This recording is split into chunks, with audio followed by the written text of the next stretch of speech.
To many, Idaho's American Indian tribes and the reservations are a mystery, places unseen and often misunderstood. You're a drug addict or you're into alcohol. And they think it's like gangs out here or there's straight parties out here, nothing but trouble. You're just gonna end up like all the other, people out here on the reservation, which is drunks. And yet, despite the obvious differences, the similarities are striking. The ones who succeed more have one of two factors, it seems. One is that your parents are already educated, and then the other are people who have a good work ethic. The children share the same education system used by most in the state. We have 301 students. 295 of them are Native American. And the teachers are just as committed to their students as any other teacher in Idaho's 115 districts. I'd say it's just like she cares about how you're doing. She'll track you down, she'll tell your mom, She has a big commitment to the kids. We'll take a rare look at what's working for the tribes and areas they feel need improvement. Meet the teens who are determined to control their own destiny, not only for themselves, but for the future of their tribe. These are their stories. I'm not gonna be alcoholic. I'm not gonna do drugs. I'm not gonna drop out. I'm gonna go to college and have kids when I want to have kids. For me, it was reading books while I was in juvenile detention, and so I thought, wow, if that's been done, why not me? All right, that'll be our last college trip for April. They have a responsibility and a connection with those that have come before them and those who are still yet to come, and they have to know where their place in that is. I've been going to school at night, and it's tough because it's every single night. Nearly half our population is under 18.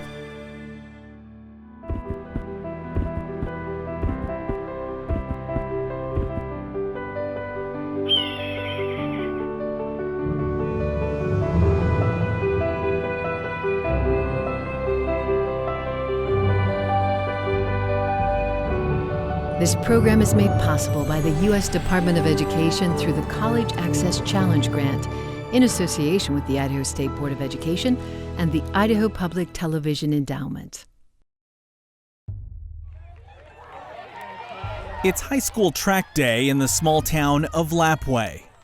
With a population of just over 1,100, Lapwai is home to the Nez Perce tribe in North Idaho. Just a few miles outside Lewiston, 16 teams and the local community gather to compete. Representing Lapwai High School is junior athlete Ivory Miles Williams. I like our school because it's smaller. You get to know everybody's name, and some of them are related to you. You make a lot of friends. And I like the smaller class sizes because you get like more one-on-one help from teachers. Ivory and his older brother Tommy pursue sports and education at a public school where the majority of their peers are also Native American. They call us the Nimipu Boys because, we're not all Nez Perce, but how we pick ourselves up like we're family, that's basically what Nimipu is. It's a lot more than just winning a game. It's representing your family, your tribe. To these boys, family is everything. In some cases, their tribal family is the sole motivation to go to college. Tommy is graduating this year, and as a senior, he feels the pressure to return home once he learns a professional skill to benefit his tribal community. I want to go visit the world. Eventually, I want to come back and help my tribe best I can. And that may not be a politics side, but maybe like environmental side. There's a lot really going on, good and bad, in our tribe. So I just want to do the best to help out. The environmental side means working at the Nez Perce Tribal Hatchery, working with endangered salmon. But before they can make the cut here, they have to make the cut here. So if I send you with one, if you're interested, do take one. Being at a small school like Lapwai, rigor and resources can be limited at times. But that doesn't mean seniors like Tommy won't be ready to step foot on campus next fall. He has already had his first taste of college rigor through the help of Lapwai's counselor, Josh Nellison. Our students have been signed up for 136 dual college credits here at a very small school, but still taking college level classes and accelerating to ensure that they're successful at the next level. So it's a very, very just important opportunity for kids around the state to be exposed to some college that doesn't cost. College can be expensive. Cost is not the only potential barrier for these students attending higher education. Nez Perce youth face some ugly criticism from the world outside their community. Tommy challenges those stereotypes every day. Yeah, I hate when people think that natives, they're just lazy, they just rely on what the government gives to them. I mean, I believe no other group in the country has sacrificed more than the natives into helping this land survive. And how could that be lazy? 2 hours north of Lapwai on the Coeur d'Alene Reservation, Rachel Arthur, a junior at Lakeside High School, shows a similar quiet resolve to make a positive impact in life. My brother, he's older than me. He didn't finish high school. He dropped out. Yeah, there's a lot of people on drugs here. It's just like you see people and you're like, oh, they're not doing very well. I hope that they realize what they're making our community look like. Rachel is ahead of schedule. At 16, she's ready to graduate next year and start college. In fact, she's already started. Yeah, I skipped a grade when I was a little younger, so technically I'm supposed to be a sophomore, and I'm only 16, so when I started college, I was only 15. She takes classes at North Idaho College, a 40-mile drive from home. Rachel has plenty of help, but it's her own conviction that's driving her to seek higher education.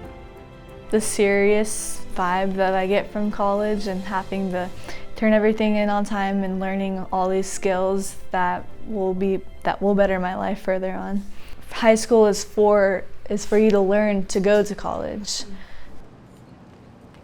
A few years older than Rachel, Tilly Torpy found college was a powerful motivation to do more with her life. Now that she's found her stride, she realizes how powerful negative influences can be. I had a lot of identity issues. I had alcoholic parents. I have brothers. I became a teen mom. So it was kind of hard, but I think being at school is kind of my way to get out of that. So that's why I focused on education.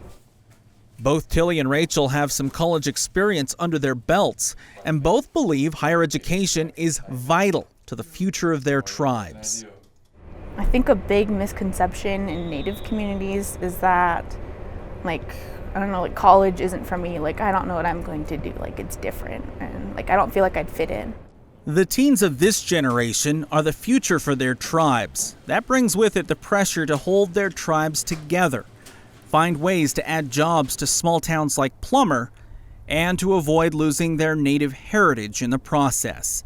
It's not just about money. For students like Tilly and Rachel, it's about finding a passion and finding their own identity and strengths that will benefit both themselves and their home communities. For me, if I didn't come into college, I feel like I wouldn't value it as much, so I wouldn't have learned as much as I have being here. Fear can be a common emotion for Native Americans living in Idaho. On the south end of the state, bordering Nevada, the Shoshone-Paiute tribes see this same struggle in their youth. Sydney Manning has been accepted and is going to college at Idaho State University. But there was a time she was worried her life would never amount to much. My freshman year wasn't so great. Didn't care about school or my grades, or college wasn't even in the picture. I was just I'm not gonna go to college. I'm not gonna make it. Not make it off the res. Sydney loves her hometown of Oahe, the peace and quiet and clean water. It's what she's always known. But in this isolated part of the world, sometimes the support she needs was hard to find. I felt like I needed to be hello, somebody help me. My mom and dad never worried about my grades or anything. So I just had to be the one to worry and the one to get up and go to school. And we didn't have a car, so I had to find a ride to school. And as with a lot of small towns, gossip and negativity can be a powerful influence on teens, discouraging them from reaching for the stars and realizing their full potential. You're gonna end up like your mom, a drug addict, or you're gonna end up like your brother, a dropout. You're gonna end up like your sister and have like 6 kids. I'm just like, they set a story for me that I didn't even get to live yet. That's when it all changed. Sydney is one of the exceptions, using negativity to fuel her resolve. Small-town living has other impacts on life as well. Owyhee is 100 miles from the nearest city center in either direction. One grocery store that's pretty much rip off because there's no taxes, but they tax it in the price. So like it's just, yeah, it's so expensive here. And there's like 2 restaurants you can eat at, and they're like open only half the time. A lack of amenities has made it hard for the Owyhee Combined School from recruiting and retaining the best teachers and role models for its youth. Kids just need someone to talk to, and anything can happen. Like if you just sit down and talk to a kid, like people belittle like kids just because we're young, but like if you talk to us, we'll talk to you too. Like we can work it out together. It's just, I wish the parents would see that. In Sydney's case, teachers like Ms. Kuchum helped her enroll in computer science classes. The teacher also encouraged Sydney to sign up for science competitions, activities that strengthen how she views her own self-worth. It starts with you. You have to want to go and do something to better yourself. There's no one that's going to help you if you don't want help first.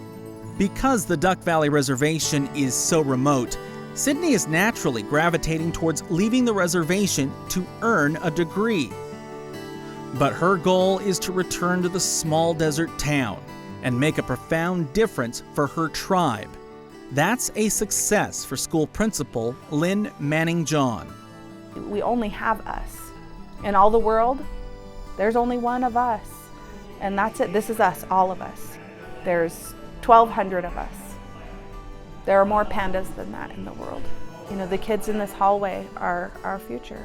So this is where we're going to grow our teachers and our leaders and our, tribal employees and people who go out and do research or invent the next big thing. I mean, it's in this school.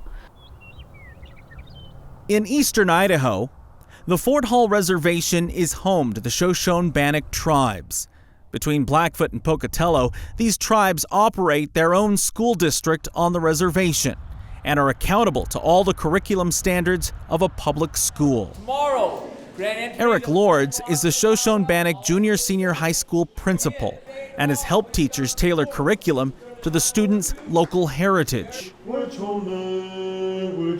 need great, strong Native American kids to come back and help. Maybe not be a teacher, but we need doctors. We need lawyers. We need people that help run the tribal government, that are educated, that are knowledgeable in reservation as well as off-reservation issues. With roughly 100 students, some might view them as low-achieving, unable to succeed in other public schools. But many of these students are defying the stereotype and are finding their stride within the halls of this tribal school. Na nua naniha Shayla Johnson, nu daivu naniha Barazi Buis, nubia naniha Lori Niffin, nu uppa Kelly Johnson. I said, my name is Shayla Johnson. My Indian name is Sparkling Eyes. My mother is Lori Niffin and my father is Kelly Johnson. Shayla, a senior, wasn't always on track to graduate. If you guys would have seen my freshman year, you guys would have been like, oh my goodness, this girl, she's crazy. I was around like a lot of older people, so I kind of thought I had to like be cool, and like just skip class and not come to school, whatever, get in trouble, talking back to the teachers. I did that for a while. Outside of class, Shayla plays competitive basketball at this old gymnasium. While sports helped her turn her life around, it was teachers like Andrew Baldwin, the basketball coach who looked past her behavior and saw potential. I went up when I was talking to her and I said, Shayla, I go, you've got some decisions to make. I've never coached you, but from everybody around here, they're telling me all these things about the way you play. She owned it. She's like, yes, I absolutely. Because she already knew that that's the way she's a passionate basketball player. She's a competitor, is what that is. A new teacher stepped up and he had a lot of faith in me, and he's like, you can do this, and he just pushed me, and he's like, we're gonna get you in college. So he started talking to colleges.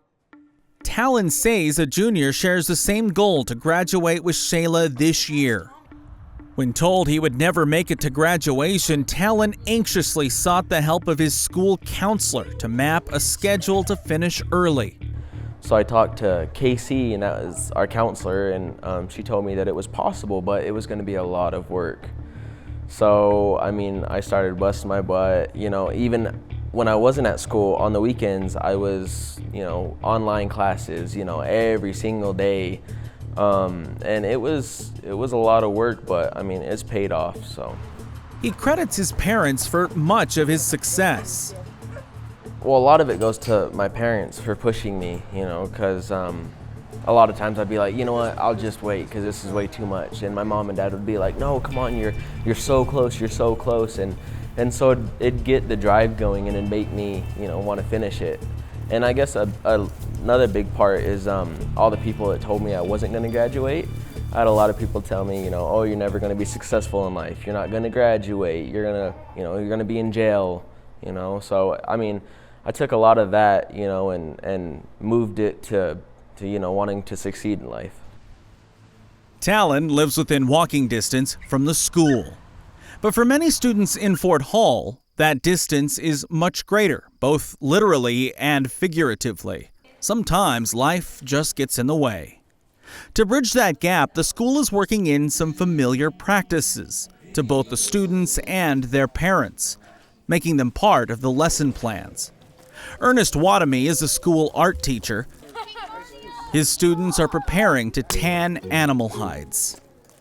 And now it's just a funny story because yesterday or day before yesterday we burned our deer hide because it was so windy and they really wanted to get it done, but the rule is you have to do it when it's calm. And so we made a tripod and built the fire, put the coals in it, started, and then just then is the changeover time. And then next thing we know, it was on fire. So we had a potato chip in the end. That's a lot of work to go in the flames like that. Even when things don't go as planned, Wadamy and his class, it's the place to be. He has the ability to treat kids with respect, but also with firm guidance and earned their trust. And, just live your life, the one that's created for you. You have a purpose. Just keep passing those words on to each of them that you're not alone. We're here with you. And so it's a challenge for everyone to be out there in the real world, but we want them to find and stand. And that's the tough part is not being knocked down and being told no, but you can also keep going into your subject matter and live your dream. And that's what I'd really love to see is come back and be the instructors. While some might see his non-traditional art class as different, his students and the community see it as a way to keep the kids grounded in their own culture. And Ernie's class is so unique because the values that are so important to these kids with, how to treat an elk and what you do with all the deer head and the meat and the skin and that's so ingrained in their culture that was a big part of our school, that we want these kids to understand that. But not only with that, like they build flutes, they play flutes. Well, they have to, when they're building these things, they have to know how to do math, because they have to do the measurements to make it right. They have to know how many holes to put in it, how far apart to make it sound right when they're making their drums. It's all, algebra and geometry. So traditional school is ingrained in his class. It's just they really don't know that's what they're doing. Eric and his staff are developing trust with their students. But they have to believe that you're not gonna, tell them one thing and do another thing. If you tell them this, then you better do it, because one time they won't trust you. And trust, according to teachers in tribal districts, is key to working with tribal students. It takes time and effort. And it does, like I said, it does take a lot of time and energy to build that trust with them, but once you have it, they'll do anything for you. Have them say, hey, trust me, I know you guys can go off, get your college education, then come back and support and help your rest of your tribe out, help this reservation out. Part of our job as educators here with Mr. Baldwin and all the other teachers is to teach these kids that there's nothing that you can't do. I mean, you can do anything you want to do. Just decide that's what you want to do, believe in it, and we'll help you get there.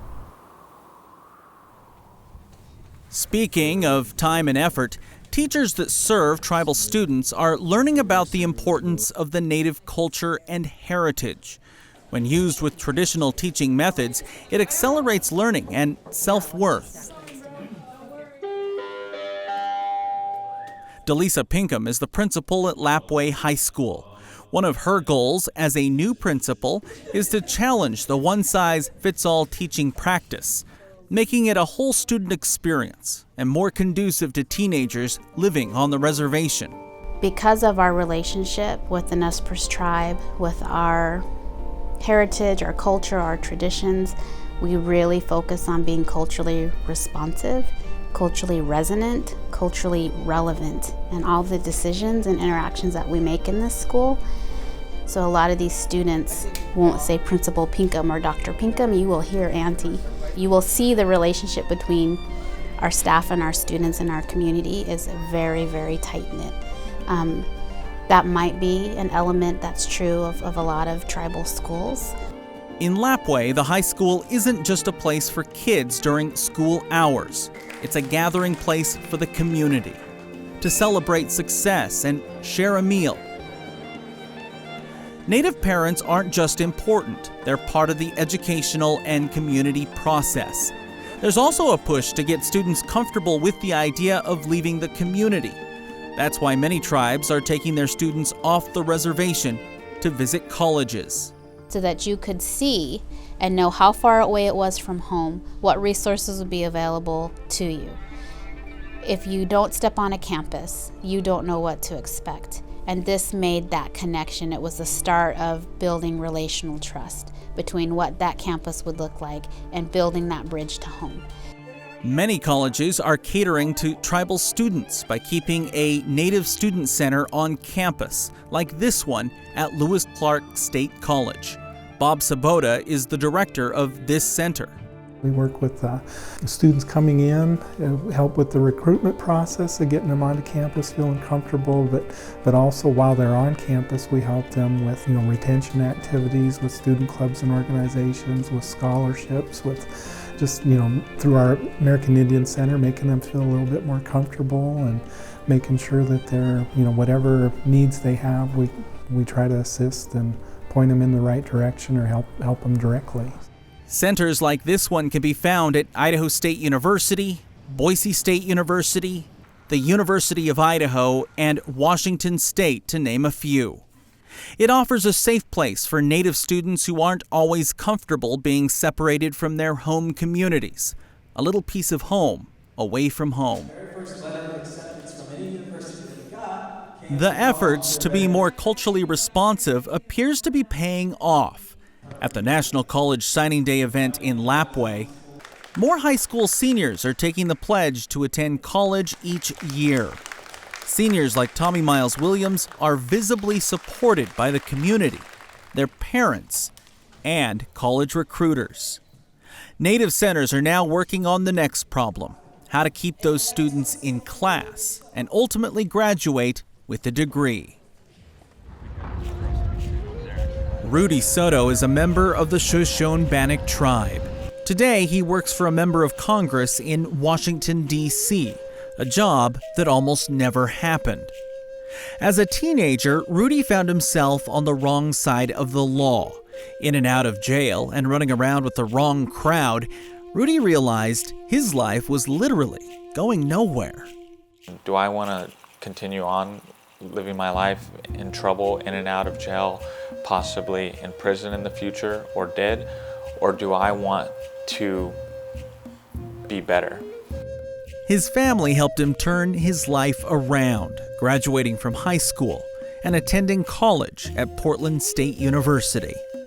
I ended up running for student body president, and Portland State University is the largest university in the state of Oregon. At the time, it was 27,000 students, and somehow I won that election and was able to represent my peers and travel to Washington, D.C. and learn more about government and civic engagement, and it really inspired me.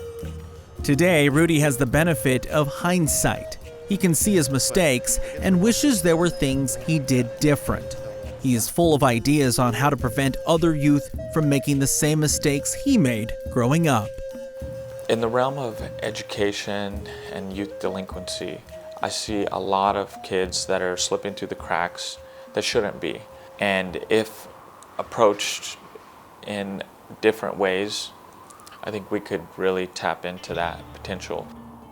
For students living on Idaho's 5 reservations and attending public schools, Rudy says a glimpse of the world outside the reservation could benefit today's youth. You know, I would really try to reinvigorate youth, because oftentimes I feel like it has to do with their narrow-minded outlook of their community and where they are, and they have limited hopes and dreams, and they really need to be bigger. We'll get them out of town and have them do something that helps them realize that where they live isn't all that there is, and that there's a lot more out there, and that there's some incredible examples that we can expose them to.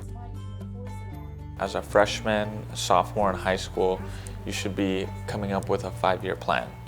And every year, you should be rethinking that 5-year plan of where you want to be, and are you accomplishing things now to help you get to where you want to go. You got to do it. You got to grow. It's exciting, it's amazing, it's scary, it's tough, it can be lonely, but it's how you can become who you need to be. Education is the key to living a life that you desire. How you become something from nothing.